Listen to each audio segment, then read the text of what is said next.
It's 12:46 on the 2nd of October 2023, and the latest update, unfortunately, without much success, is that there is homelessness and house crises being caused for me as a married mother in the county of Kerry, southwest Ireland, where I have been in endeavours of anti-corruption and where I have been playing an impetus of circumstances surrounding the legislation of COVID-19 and the matters surrounding Brexit that are of my intellectual property, that culprits of more corruption, unfortunately, are putting their name to copyrights without my consent. So it's astonishing that anti-corruption measures aren't being respected, and that intellectual property theft for the cause of mental health reform and the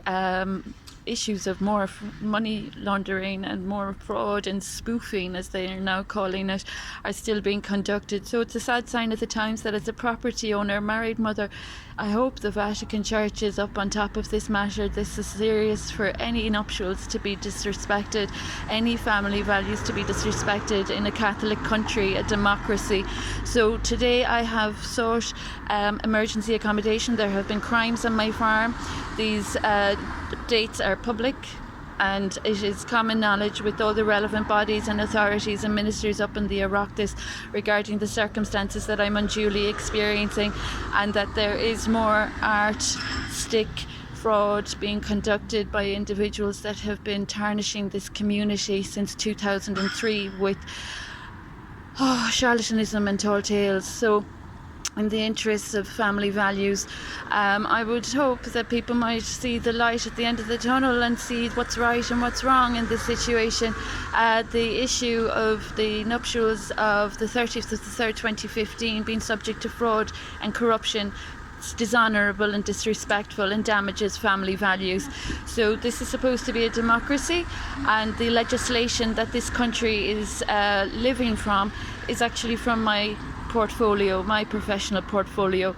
So it's a sad sign of the times that the relevant bodies haven't been able to respect the crime prevention that I'm of, and that due to more artistic charlatanism, I'm experiencing more of the same fraud that's been going on for the past 20 years. So the crime against my crime prevention, unfortunately, isn't in the best interests of the democracy and its values, ethics and belief systems.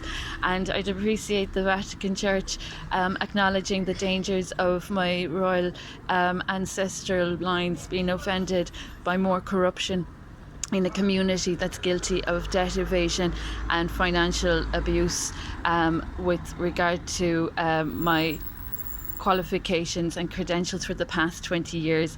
So it's really serious that crime is being supported again on behalf of individuals that have no authenticity to their initiatives, and that are frauding legislation that has come directly from my experience of Strengths and Hopes as a recovery advocate with Narcotics Anonymous and the Victim Support Federation. So it's a sad sign of the times in a democracy that this is the case. But look, it's the land of begrudgery now, and the saints and scholars are, I'd say, scorning creative intellectual property theft with regard to all the legislation as of 2017 up to the present date surrounding matters of unlawful care orders being refuted and supported by more corrupt adults in society. It's a sad sign of the times, and the unlawful detainments, it's very serious. So as I have royal protocol and the authorities are aware of the crimes I'm experiencing, I have awful concerns for those conducting more crime and putting all the initiatives regarding housing for the Ukrainians, as regards Brexit, as regards mental health and COVID-19. All of these matters are now being tarnished by more fraud and corruption. So unfortunately, it gives me awful displeasure and disappointment to say that this is a regressive development. People that are frauding with fairy tales and fallacies are a liability and are liable for slander, defamation of my good name, character and credentials. So it's a sad sign of the times, and that's the update for today on the 2nd of October.